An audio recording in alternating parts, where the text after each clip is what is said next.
خلاصه میگم دیشب اصلا خیلی عصبی شدم، یه جریش دادم که اونجا گفتم بشین سجاد پیرمرد احمق، آدم احمقی بیش نیستی. ولی خوب جواب شدیم. ببین مادرشو سرویس کردم، تیکه پارش کردم. دیشب یه دعوایی کردم با بابای الناش، فوش خواهر کشیدم بهش. نه بابا به جون تو. اینو خوب کردی. نه اصلا بگم می‌خواستم یه ویدیو می‌خواستم کلا بسازم واسه این، ولی الان با تو میگم بچه‌ام خلاصه بشنونش کرد دیگه، نخواد که 10 دقیقه وقت تلف کنم. ما هر دفعه میریم خونه اینا به هر چی که بتونن گیر میدن. یه چیز وحشتناک و آدمو اذیت میکنن دیگه. یعنی اصلا نگرانی الان چرا پاشا اینطوریه، چرا ماموکو اینطوریه، چرا تو مثلا من میخوابم میگن چرا سهیل خوابید. خب دریوس من دیشب تو ساعت شما همه ساعت 10 رفتین خوابیدین، من تا 2:30 بیدار بودم، بعد من از اون 6:30 بیدار شدم. فقط ایرانی‌ها اینجوریان. نه اصلا بهت میگم کلا مامان باباهای احمق اینطوریان. خواستم راجع به همین یه دقیقه فقط صحبت کنم که آقا این یه تیکر رو میخوام بعدن چیز بکنم، کوتاهش بکنم، میگم بچه‌ها مثلا بفرستم به خانواده‌هاشون، یا حتی بیشتر راستش بخوام خودم میخوام نگاش کنم وقتی که پیر شدم که این کارا رو نکنم. چیزی که بهش فکر میکردم که ببین تو به خاطر اینکه با بچت فاصله سنیت همیشه زیاده، هیچ کسی نیست که بچهش با خودش توی جنریشن باشن، نمیشه دیگه فیزیکلی، تو باید بچت باید فاصله داشته باشه. خب بچه من که با من 1 2 جنریشن فاصله داره، چیزاش متفاوته، دیداش متفاوته. مثلا میگم من الان جورابا که میپوشم که نمیاد بالا، اینجا اگه از این جورابا بپوشی میفهمن سنت بالاست، میگن این جورابا رو فقط پیرمردا میپوشن. حالا وقتی ما بچه بودیم فقط بچه جوونا اینو میپوشیدن، پیرمردا فقط جوراب بلند میپوشیدن.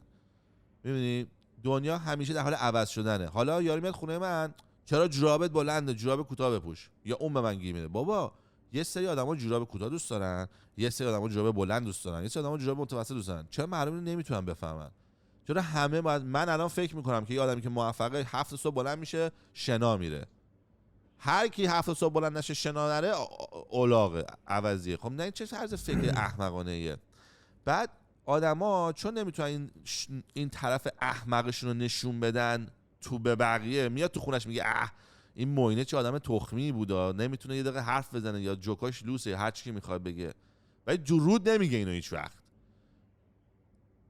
به بچه هاشون پدر مادرها تو روشون میگن که نکن فلانی بساری. مثلا بابای من 40 ساله به من میگه چاقی و من عکس دارم سیکس پک دارم، بهش میگم خواهر کن من تو یه بار خاطره ندارم که تو بگی هیکلت خوبه، میفهمم تو فاز هیکل بودی، ولی وقتی من عکس سیکس پک دارم چرا تو یه خاطره ندارم که تو اون سال به من میگفتی چه عجب هیکلت خوب شد.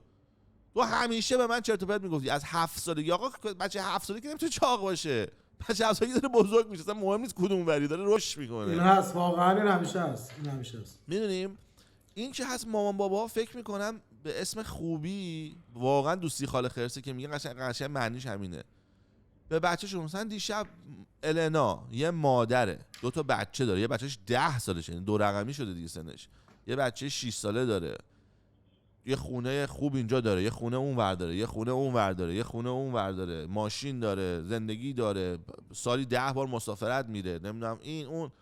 یه آدمیه که تو اینو نگاه میکنی تو ویترین. خب من آدمی ام که تو ویترینم دیگه، من 100,000 تا فالوور دارم، آدما منو تو خیابون میبینن، ازم عکس میگیرن، میبینن منو، یعنی من زندگیم بازه، مردم دارن میبیننش، اینجوری نیست که مثلا زندگیمو بستم.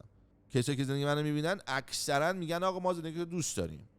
یه سری هم زندگی منو خصوصی میبینن، مثلا میرم خونه دوستم یه هفته 2 هفته مهمونی. همیشه آدما تو کف رابطه ما هن که چطوری شما با هم یه بار دعوا نمیکنین، چطوری شما با هم یه بار بد اخلاقی نمیشین، چرا انقدر همیشه با هم مچین، این میخواد اون کارو کنه اون خوشحال میشه، اون میخواد این کارو کنه این خوشحال میشه. مثلا یه بار مامان باباش اومدن بگن که ما خیلی برامون جالبه هر وقت میایم پیش شما با هم دارین میخندین، یه بار ما تا ندیم شما دعوا بکنین، چقدر قشنگ. مامان باباش یه بار نشده بیان بگن که آقا پاشا یه زبان جدید یاد گرفته، فارسی حرف میزنه وقتی که نباید اصلا حرف میزده، چقدر قشنگ. نمیان بگن که آقا وقتی سهیل با زن دختر ما دوست شده، دختر ما دیگه مشروب نمیخوره، مشروب چیزیه که واسش بده، مخصوصا الان یه مریضی داشته که کبدش مشکل داره، یعنی یه آدم معمولی با النا فرق داره، اگه مشروب واسه آدم معمولی میگن بده، برای النا 2 تا 3 برابر بدتره. یه بار یا تا نشده بگن که آقا خوب شد که مشروب دختر ما گرفتی، ولی 100 بار تا حالا گفتن کی دختر ما رو علفی کرده، کی دختر ما رو آقا به تخمم. بعد دختر شما یه زن 30 و فلان ساله است. 100% درک میکنم این داستانو. بچه که نیستش. دیشب به من میگفتش که کی به بچه ما گل داده؟ گفتم بچه شما خودش گل کشیده، بچه که نیستش، تو سن 30 سالگی تصمیم گرفته گل بکشه، کسی بهش نداده. نداده. به زور به کسی چیزی رو تحمیل بکنه. من که نگفتم بیا بکش، من گفتم که بیا بکش باحاله. من میکشیدم، اون میگفت مشروب میخوری، گفتم نه من مشروب دوست ندارم. گفت که بده من امتحان کنم. که گفت خیلی بهتر از مشروبه، گور پدر مشروب. تصمیم خودش گرفت، فکرشو خودش کرد، نه من زورش کردم، نه بهش گفتم که اگه میخوای با من باشی. من دوست دختر قبلی اون دوست دختر قبلیم دست به گل نمیزنم، فقط مشروب میخوردن. من یه بار به اون نگفتم بیا گل امتحان کن، یه بار بهش نگفتم بیا ببین چه چیز باحالیه. تازه من اون طرفی ام، من هر کی منو بیرون میبینه و اینو به من میگه من تا حالا گل نزدم یا فلان، میگم آقا اگه نزدی نزن، میتونی نزنی نزن، به درد نمیخوره. من الان زدم دارم بهت میگم آرزو بود نزده بودم، خیلی زندگیم قشنگ‌تر بود اگه نزده بودم. ولی اینجایی که الان هستم به خاطر گله. من اگه گل نمیزدم اینجا نبودم. یا یه کمپانی داشتم که داشت 10 برابر کار می‌کرد، هر روز داشتم سگ کار می‌کردم، یا دوست دختر اولمو گرفته بودم، الان با اون 3 تا بچه داشتم، از زندگیم راضی نبودم. نمیدونم الان کجا بودم.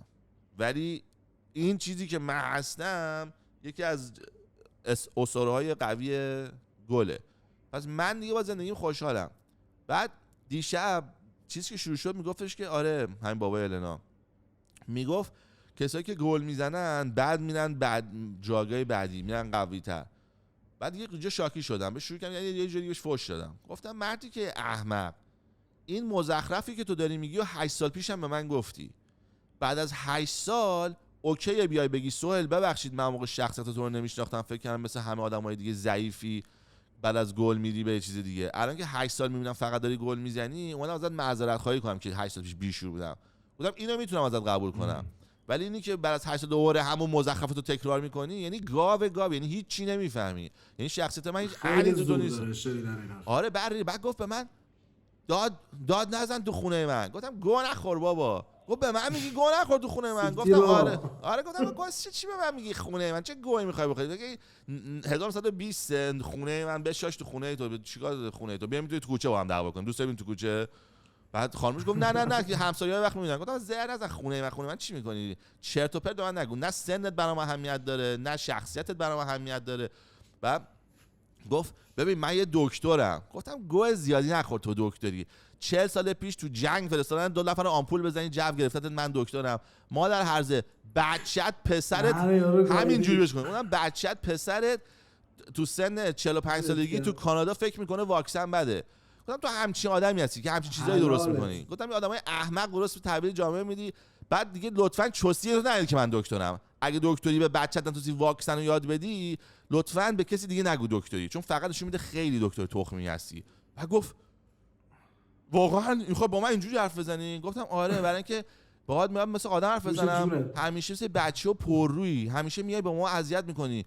من تو حیات من یه ویپ دارم میزنم، انقدر بوش کمه که تو نمیتونی باور کنی. چقدر بوش کمه که من تو هتل میکشم، هتلی که پنجرهش باز نمیشه و صبح که کارگر میاد دم در زده اگه اینجا بکشیم $500 جریمه میشیم. من تو یه بار جریمه نشد، یه بار تو که نگفتی که آقا اینجا بو بوده که من بگم نه هیچی. یعنی انقدر بوش کمه. خب تو اتاق دربسته بوش نمیمونه.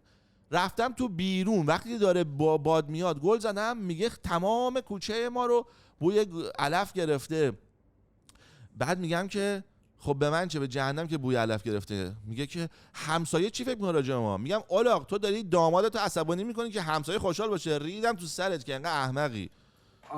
ببین اصلا خوش شده بود مثلا حرف بزنه. گفتم تو اگه اومدی اونجا میبینی میخوای منو خوشحال کنی یا همسایه، فکر اینه که شاید بو بره اونوری، شاید همسایه ما عقده‌ای باشه و قضاوت کننده باشه، شاید بعدش بیاد از وید، شاید بگه مهمون اینا کون.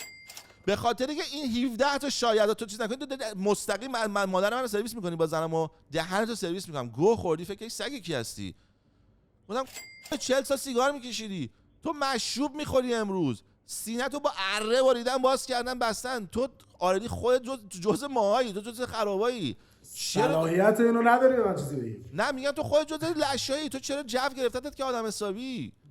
میدونی مثلا مامان من میاد این حرفا رو بزنه قبول، ولی توی لشی که سیگار میکشی، مشروب میخوری، نمیدونم احمقی، فکر میکنی واکسن بده. یعنی داشتم به النا میگفتم اینا یه پله مونده بود با اینکه به خدا باور داشته باشن و زمین صافه. شانس آوردیم اونا نیست. یعنی واکسن رو قبول نداشته با اینکه زمین صافه یه چیزه، فقط تو احمقیت اینوری رفته اون تو احمقیت اینوری رفته که مثلا چاقو رو اینجوری بکنی تو گردن یا چاقو رو اینجوری بکنی تو سر، جفتش مغزت رو سرویس میکنه، فرقی نداره که او این از گردن کرده این باهوش‌تره، نه زمین صاف و نمیدونم واکسن و اینا یه دویه لولن، یعنی اگه بهش باشین یه هفته صحبت کنی قبول میکنن زمین صافه، انقدر احمقن.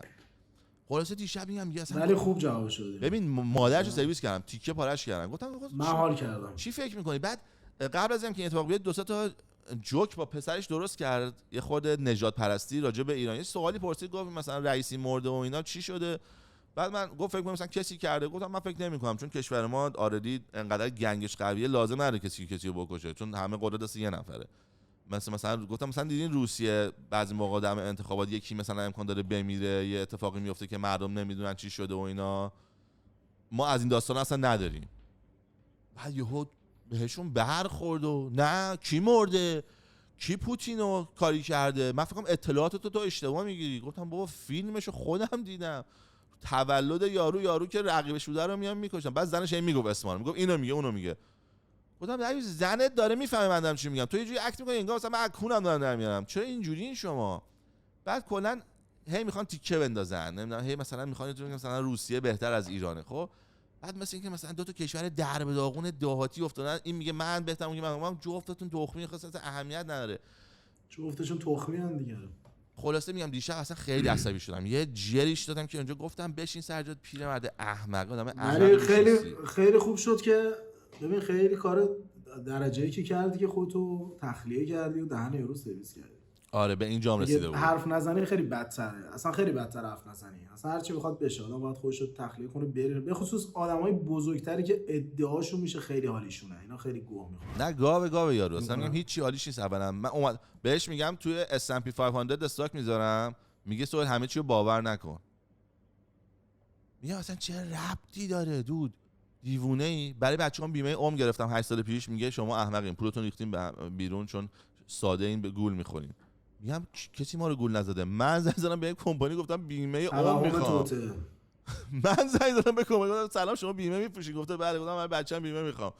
یارو که نمیاد منو پیدا کنه بگه آ اسکل بیا بکنم تو پاچه. بعد نمیدونم چرا انقدر آدما تو این سن توهم توطئه میگیرن. آره راست میگی یا ولی اینا کلا ببین اینا میگم اینا آدمایین که به واکسن، بعد میدونی آدمایی هستن که ببخشید و معذرت میخوام فامیل خودم هم میگن توف سربالاست ولی حاضرم توف سربالا کنم، یعنی انقدر احمقن که میان میگن واکسن بده، با تمام وجودشون میگن واکسن بده. این واقعا حماقت بزرگیه. نه اینو گوش بده، هم نمیشه یه سری آدم اینجوری فکر میکنن. بعد کرونا که اومد رفتن واکسن زدن، دیدن مردم دارن میمیرن اینا ترسیدن رفتن واکسن زدن، بعد بوستر هم زدن، سومین بوستر که زد دوباره برگشتن به آدم قبلی‌ها که نه فقط احمقا میرن بوستر رو میزنن. گفتم بابا مادرتون رو سگ، شما که دیگه اومدین اینور نمیتونید که وسط راه بری. میگفت نه دیگه ببین دارن دزدی میکنن 3 تا میخوام کنم. میگم خب تو اگه اولیو زدی بعد منطقه واکسن رو بفهمی، خب دیگه بوستر کاملا منطقیه. ببین من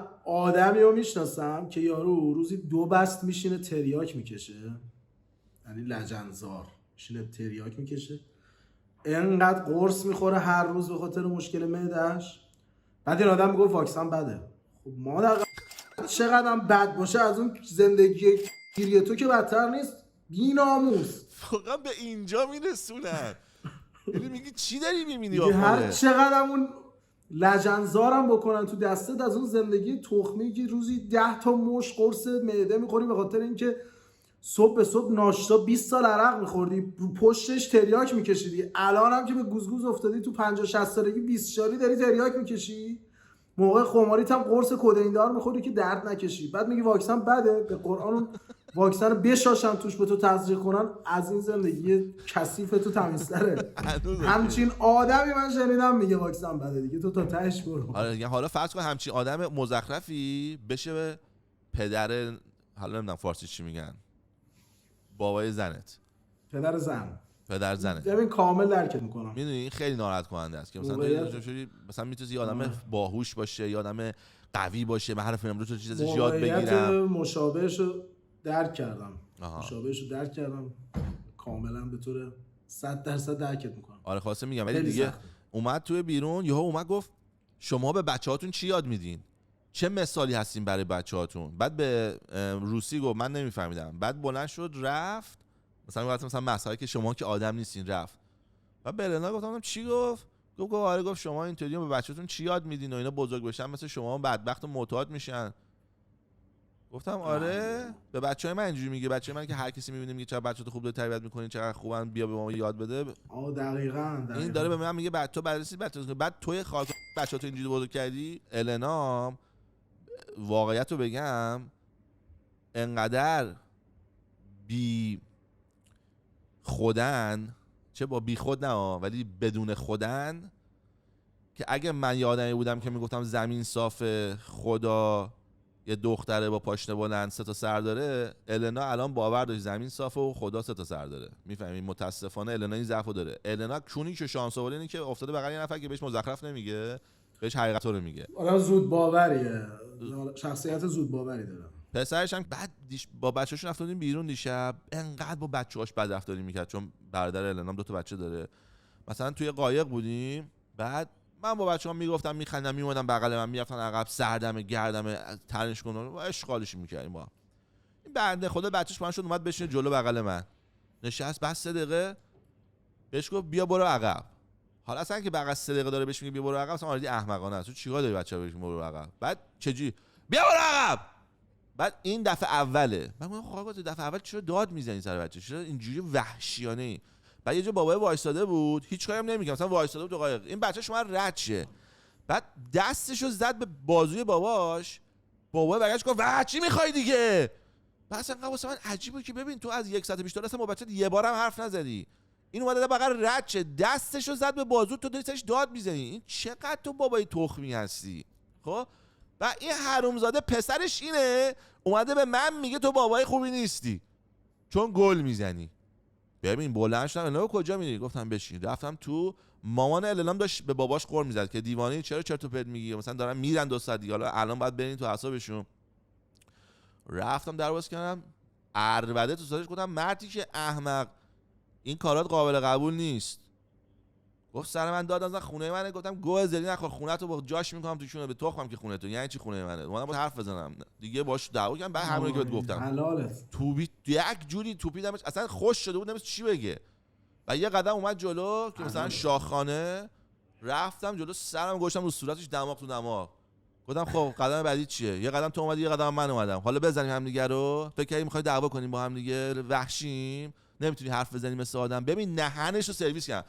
فکر کنم به جلوی نفر بهش بدونی که بگی میتونم بزنمت، بهش بگی میزنمت، ولی بهش بگی من نمیزنمت چون زدن کار خوبی نیست. یعنی یک جوری ریدم بهش، هنوز داره میشوره خودشو و تکنیکی فقط یه چش راستش از قهوه اومده بیرون، هنوز کامل قهوه‌ایه. یک جوری ریدم بهش باورت نشه. النا تا ونکوور ازم تشکر میکرد و معذرت خواهی میگفت مرسی که یه بار این آدمو گوشی سر جاش، هیچ کی تا حالا به اینجوری حرف نزده و ببخشید که همچین مام بابا احمد. دم النا گرم واقعا. واقعا دم النا گرم. نه النا گفت اگه مام بابا تو یه بار این کارو با هم میکردم من دیگه اسم مام بابا تو نمیآوردم. گفت ولی خب اگه مثلا زنت ایرانی بود قطعا طرف اون منو میگرفت دیگه، اصلا بدون هیچ دلیلی دیگه. اونای بابای من این مامانمو کرده و باید بهش احترام بذارم. یه کاری نه.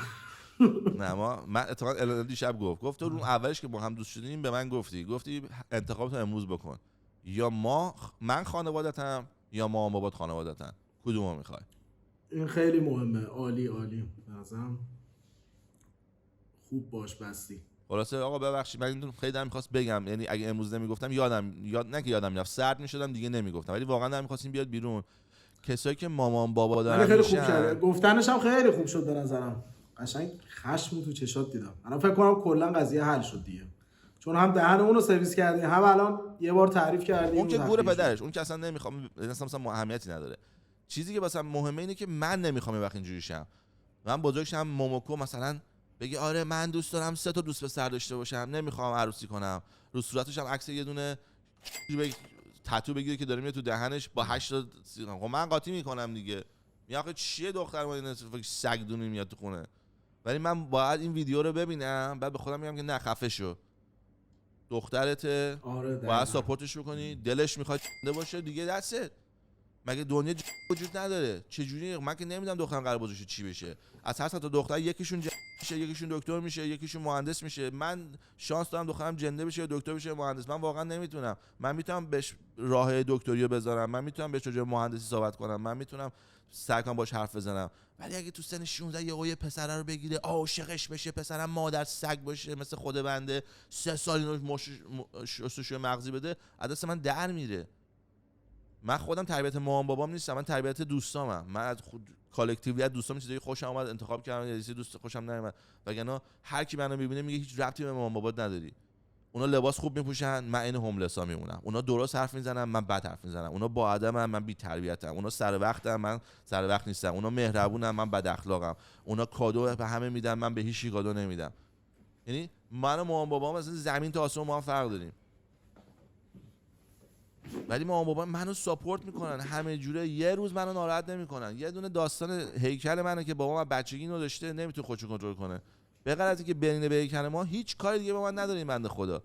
انقدر آدمای خوبیان. دیشب که تصمیم گرفتم گفتم آقا دیگه تا روزی که اینا زندن من تخمشون رو میریسم، برای اینکه من تا دیشب نفهمیده بودم که چی دارم. یعنی مامان بابای من اگه مامانم تدیگو درست نمی‌کرد ناراحت میشدم. گفتم بابا تدیگ ما خوب تدیگ نشده، مامان دیگه منو دوست نداری. دیشب وقتی دیدم مامان بابا چه کثافتی میتونن باشن، چون به مامان بابا مهمه برای آدم. خب هر چقدر تو بگی اینا عاشقانن، احمقن، عقب موندن، آدم قدیمیان، تو نمیتونی ته دلت عاشقشون، دیوونه‌شونی. و آره 100%.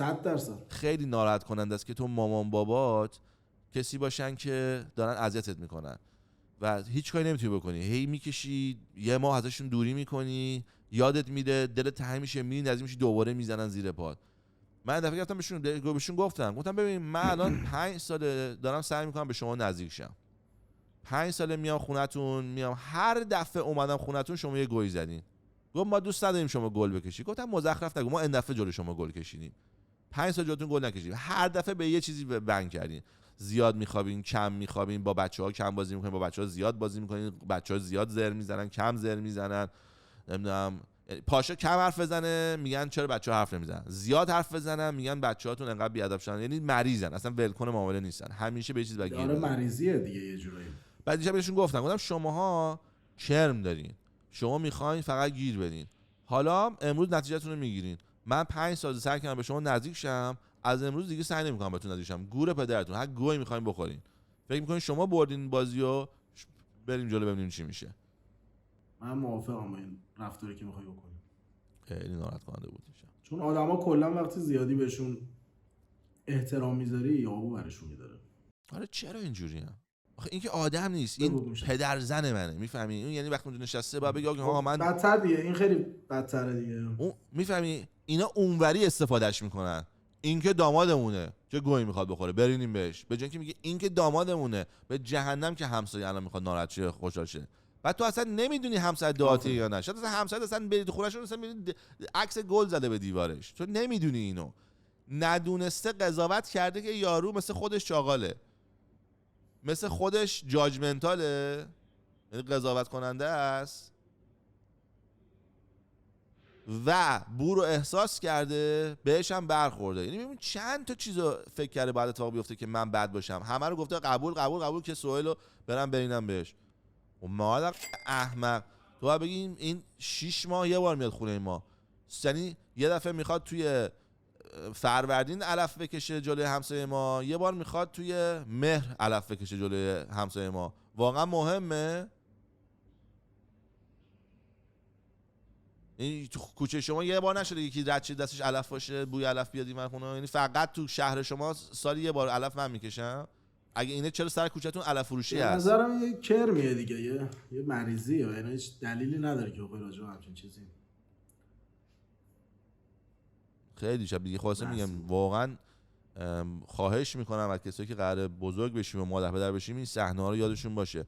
اون روزی که بچه‌ت میاد یه کار احمقانه میکنه، آقا یاد کار احمقانه خودت بیفت که برای تو خیلی ساده بود. من یادم پامو گذاشته بودم روی میز، یه بار بابا اومد تو اتاق، یهو قاطی کرد، شروع کرد داد و بیداد کردن که وای من دارم چیکار میکنم تو زندگیم که دیگه انقدر کوچیک و بیخار شدم. میگم یعنی چی؟ من اومدم خونه حتی پسر من پاش رو میز بود واسه من به احترام من ور نمیداره. یعنی من انقدر دیگه خار و کوچیک شدم. گفتم بابا بخش شما دیوانه ای. گفت یعنی چیز از حرف زدنه. گفتم ببین فقط یه دیوانه میتونه وارد اتاق بشه، نگاه بکنه، همچین صحنه رو ببینه و بره تو این عالمی که تو داری میری و بره. این فقط نشونه یه آدم دیوانه است و من نمیتونم کمکت کنم. چون چه جوری تو انقدر خشم و گناه دیدی که من پاهام به جای اینکه اینجوری باشه اینجوریه. یعنی تو ننت داره سرویس میشه که این صحنه رو ندیدی. اگه این صحنه دیدی وای همه چی خوب شد. میدونی بعد میگم اصلا به تو چه ربطی داره؟ من نشستم تو دارم فیلم میبینم، تو همینجا رد میشی، اصلا من تو با هم اصلا دیل نمیکنیم. واقعا چرا؟ اصلا چرا آقا باید اینجوری باشه؟ یه چیزایی ما داریم، یه دیدگاهایی میدونی داریم هر کسی یه جوری بزرگ شده، تو اینو نمیتونی فقط باید بفهمی که نمیفهمی. من اگه موموکو بیاد خونه با 5 تا پسر برن تو خونه صدای آهو بیاد، من باید قبول کنم. میگم که زمان بابای ما پاسافی بود، الان اینه. حالا بچه موموکو میاد رو میز ناهارخوری به جلوی موموکو میده، میگه مامان روغن بریز. اونم میگه آقا من نمیخوام کثافم. میگه نه چه مامان دادی هستی. نه چی میگم، همه جنرشن داره میره بالا، یک کثافت کاری جدیدش میشه که برای جنرش قبلی قابل هضم نیست.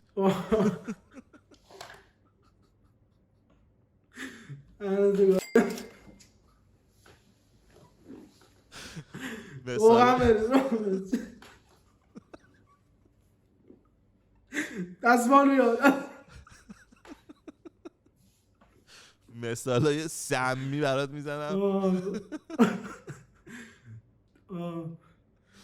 وای از اون تصور رو کنم پار. حالا من چون یه ذره پنجم من اوسیدی هم همش فکر کنم که اون میز کثیف شد، روغنا رو کی میخواد تمیز کنه. Soy